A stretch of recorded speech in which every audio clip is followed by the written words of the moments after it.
വിമോചന സമരം എന്ന് വിളിച്ച് നിലവിളിക്കുന്നവരോട് നിങ്ങൾ ആ വിമോചന സമരത്തെ ഇന്നും ഭയപ്പെടുന്നത് കൊണ്ടല്ലേ ഇങ്ങനെ നിർത്താതെ കൂവുന്നത്? അന്ന് നടന്ന ആ വിമോചന സമരത്തിന്റെ ശക്തി എന്താണെന്ന് ഇതോടെ പുതുതലമുറയ്ക്കും മനസ്സിലാക്കി കൊടുക്കുകയാണ് നിങ്ങൾ. കേരളത്തിന്റെ രാഷ്ട്രീയ ചരിത്രത്തിലെ സുപ്രധാന വഴിത്തിരിവായ വിമോചന സമരം ഇന്നും ചർച്ചയാക്കപ്പെടുന്നത് അതിന്റെ കാലിക പ്രസക്തി ഒന്നുകൊണ്ട് തന്നെയാണ്. വിമോചന സമരത്തെ ഭയക്കുന്ന ഏകാധിപതികളായ ഒരു കൂട്ടർ എന്നും അതിനെ ഭയപ്പാടോടെ ഓർക്കുന്നു എന്നത് ചരിത്രം. എന്നാൽ ജനദ്രോഹ നടപടികൾ തുടർന്നാൽ വിമോചന സമരം പോലെ ജാതിമത രാഷ്ട്രീയ ചിന്താഗതികൾക്ക് അതീതമായി ജനങ്ങളുടെ സംഘടിതമായ ചെറുത്തുനിൽപ്പ് ഭരണകൂടത്തിനെതിരെ വേണ്ടിവരും എന്നത് സത്യം തന്നെയാണ്. ജനങ്ങളെക്കാൾ മുകളിലല്ല ഏതൊരു ഭരണകൂടവും പാർട്ടിയും ഒന്നും.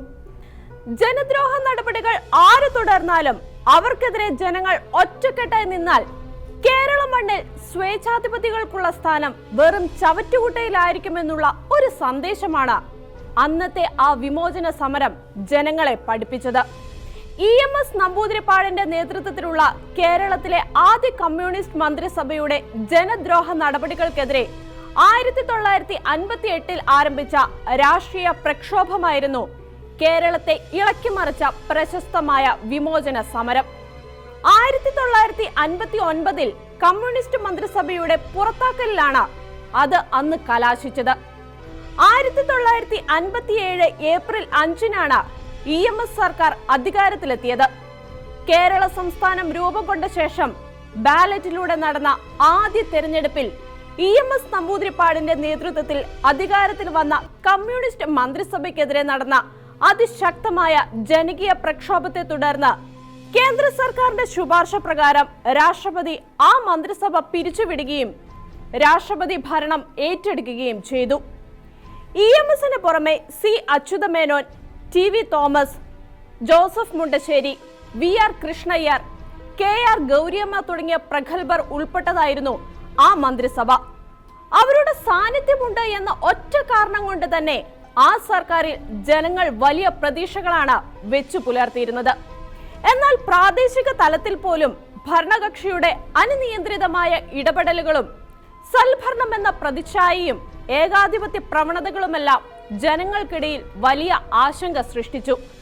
ആഭ്യന്തര വിദ്യാഭ്യാസ നീതിന്യായ മേഖലകളിലെ സർക്കാർ ഇടപെടലുകൾ ജനങ്ങൾക്കിടയിൽ അസ്വസ്ഥത ജനിപ്പിച്ചു. കൈവശ ഭൂമിക്ക് പരിധി നിശ്ചയിക്കാനും കമ്മ്യൂണിസ്റ്റ് സിദ്ധാന്തങ്ങൾ ഉൾപ്പെടുത്തി വിദ്യാഭ്യാസ മേഖല പരിഷ്കരിക്കാനുമുള്ള തീരുമാനം സമൂഹത്തിലെ എല്ലാ വിഭാഗങ്ങളിൽ നിന്നും പ്രതിഷേധം ചോദിച്ചു വാങ്ങി. വിദ്യാഭ്യാസ ബില്ലിൽ വിദ്യാലയങ്ങളെ സർക്കാരിന്റെ നേരിട്ടുള്ള നിയന്ത്രണത്തിൽ കൊണ്ടുവന്ന കമ്മ്യൂണിസ്റ്റ് പ്രത്യയശാസ്ത്രത്തിന്റെ അടിത്തറ പാകാനുള്ള നിഗൂഢമായ പദ്ധതികളും ഉണ്ടായിരുന്നു. കൂടാതെ ബില്ലിലെ ചില അപകടം പിടിച്ച വ്യവസ്ഥകൾ വിവിധ വിഭാഗങ്ങളിൽപ്പെട്ടവർ ഒന്നടങ്കം സർക്കാരിനെതിരെ തിരിയുന്നതിനും കാരണമായി. സ്ഥിതിഗതികൾ അനുദിനം മോശമായതോടെ സമുദായ സംഘടനകളും സമര രംഗത്തെത്തി. NSSും ക്രൈസ്തവ സഭകളും പ്രതിപക്ഷ പാർട്ടികളും ഒന്നിച്ചു. ചങ്ങനാശ്ശേരിയിലായിരുന്നു വിമോചന സമരത്തിന്റെ കേന്ദ്രം. 1959 ജൂലൈ മുതൽ സമരങ്ങളും പ്രതിഷേധ യോഗങ്ങളും നിത്യസംഭവമായി. മന്നത്ത് പത്മനാഭം പിള്ള, പനമ്പള്ളി ഗോവിന്ദമേനോൻ, ഫാദർ വടക്കൻ എന്നിവരായിരുന്നു വിമോചന സമരത്തിന്റെ നേതൃനിരയിലുണ്ടായിരുന്നത്. വലിയ രീതിയിൽ സ്ത്രീകളുടെ പങ്കാളിത്തവും സമരത്തിൽ പ്രകടമായിരുന്നു എന്നതാണ് വിമോചന സമരത്തിന്റെ പ്രത്യേകത. സമരത്തെ സായുധമായി നേരിടാൻ സർക്കാർ ഏറെ ശ്രമിച്ചു. വിമോചന സമരത്തെ അടിച്ചമർത്താൻ സർക്കാർ നടത്തിയ നീക്കത്തിന്റെ ഭാഗമായി അങ്കമാലിയിൽ നടന്ന വെടിവെപ്പിൽ 7 പേർ കൊല്ലപ്പെട്ടു. അതിൽ 15 വയസ്സുള്ള ഒരു കുട്ടിയും ഉണ്ടായിരുന്നു. അങ്കമാലി, പുല്ലുവിള, വെട്ടുകാട്, ചെറിയതുറ എന്നിവിടങ്ങളിൽ പോലീസ് വെടിവെപ്പ് നടത്തി. 15 പേർ മരിച്ചു. പോലീസ് വെടിവെപ്പിൽ ഫ്ലോറി എന്ന ഗർഭിണിയും കൊല്ലപ്പെട്ടു. കമ്മ്യൂണിസ്റ്റ് ആക്രമണത്തിൽ ചെങ്ങന്നൂർ രാമകൃഷ്ണൻ, കല്ലട ഗോപാലപിള്ള തുടങ്ങിയവർ വധിക്കപ്പെട്ടു. ഇതോടെ സമരം രൂക്ഷമായി. പ്രക്ഷോഭങ്ങളുമായി ബന്ധപ്പെട്ട് സ്ത്രീകളടക്കം 1,80,000 പേരാണ് അറസ്റ്റ് ചെയ്യപ്പെട്ടത്. ഇതോടെ 895 പഞ്ചായത്തുകളിൽ 700 പഞ്ചായത്തുകളും 29 നഗരസഭകളിൽ 26ഉം 30 ബാർ അസോസിയേഷനുകളും സർക്കാരിനെ പുറത്താക്കണമെന്ന് പരസ്യമായി ആവശ്യപ്പെടുകയായിരുന്നു. വിമോചന സമരത്തിന്റെ ഭാഗമായി അങ്കമാലിയിൽ നിന്ന് തിരുവനന്തപുരം വരെ ജീവശിഖ ജാഥ നയിച്ച് സർക്കാരിനെതിരെ നിവേദനം ഗവർണർക്ക് സമർപ്പിച്ചത് മന്നത്ത് പത്മനാഭനായിരുന്നു.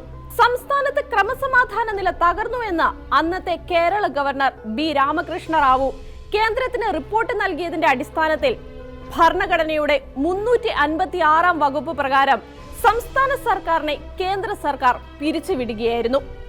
ഇന്ത്യയുടെ ചരിത്രത്തിൽ തന്നെ 356 വകുപ്പ് പ്രകാരം പിരിച്ചുവിട്ട ആദ്യ സംസ്ഥാന മന്ത്രിസഭയായിരുന്നു കേരളത്തിലെ ആദ്യ കമ്മ്യൂണിസ്റ്റ് മന്ത്രിസഭ. സമരം തുടങ്ങി 51-ാം ദിവസം EMS സർക്കാരിനെ ജനദ്രോഹ നടപടികളുടെ പേരിൽ രാഷ്ട്രപതി പിരിച്ചുവിടുകയായിരുന്നു. തുടർന്ന് സംസ്ഥാനത്ത് രാഷ്ട്രപതി ഭരണം ഏർപ്പെടുത്തി. ഇതോടെയാണ് ഈ സമരം അവസാനിച്ചത്. 6 മാസത്തിന് ശേഷം നടന്ന തിരഞ്ഞെടുപ്പിൽ കോൺഗ്രസ് ഏറ്റവും വലിയ പാർട്ടിയായി. ഈ വിമോചന സമരത്തെ കേരളത്തിലെ ആദ്യത്തെ ജനകീയ പ്രസ്ഥാനമെന്നാണ് ചരിത്രകാരന്മാർ വിശേഷിപ്പിച്ചിട്ടുള്ളത്. ആദ്യ കമ്മ്യൂണിസ്റ്റ് സർക്കാരിന്റെ ജനവിരുദ്ധ നയങ്ങൾക്കെതിരായ ജനകീയ മുന്നേറ്റമായിരുന്നു ഈ വിമോചന സമരം എന്ന് വേണമെങ്കിൽ വ്യാഖ്യാനിക്കാം. 6 പതിറ്റാണ്ടായിട്ടും വിമോചന സമരത്തെക്കുറിച്ചുള്ള ചർച്ചകൾ ഇന്നും അലയടിച്ചുകൊണ്ടിരിക്കുന്നു. അതെ, ജനങ്ങൾ അസംഘടിത ശക്തിയായാൽ അവർക്ക് മുൻപിൽ പിടിച്ചു നിൽക്കാൻ സർക്കാരിനെന്നല്ല ഒരു രാഷ്ട്രീയ ശക്തിക്കും സാധ്യമല്ലെന്ന് തെളിയിച്ചുകൊണ്ടായിരുന്നു വിമോചന സമരം. അതിന് ആധുനിക കേരള ചരിത്രത്തിലും പ്രസക്തിയുണ്ട്. അതിനിടയിലാണ് സിൽവർ ലൈൻ വിഷയത്തിൽ സംസ്ഥാനമെങ്ങും അലയടിച്ചുകൊണ്ടിരിക്കുന്ന പ്രക്ഷോഭങ്ങൾ കണ്ട് ചിലർ അതിനെ രണ്ടാം വിമോചന സമരമായി വ്യാഖ്യാനിക്കുന്നത്. തുടർ ഭരണവും മൃഗീയ ഭൂരിപക്ഷവും കിട്ടിയാൽ ചിലർക്ക് എന്തും കാണിക്കാൻ മടിയില്ലെന്ന് കഴിഞ്ഞ മാസങ്ങൾ തെളിയിച്ചുകൊണ്ടിരിക്കുന്നു. അതിന്റെ തുടർച്ചയാണ് ഇപ്പോൾ സിൽവർ ലൈൻ കേരള പ്രക്ഷോഭങ്ങളിൽ ജനങ്ങൾക്ക് നേരെ നടക്കുന്ന പോലീസ് കയ്യേറ്റങ്ങളും ജനദ്രോഹ നടപടികളും.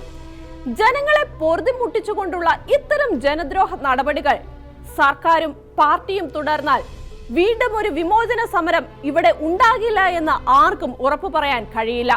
ഒരുപക്ഷെ അത് ഇടതു സർക്കാരിന്റെ ഭരണം മാത്രമല്ല, അതിനെ നയിക്കുന്ന പാർട്ടിയുടെ അടിത്തറ തന്നെ ഇളക്കിയെന്ന് വരാം.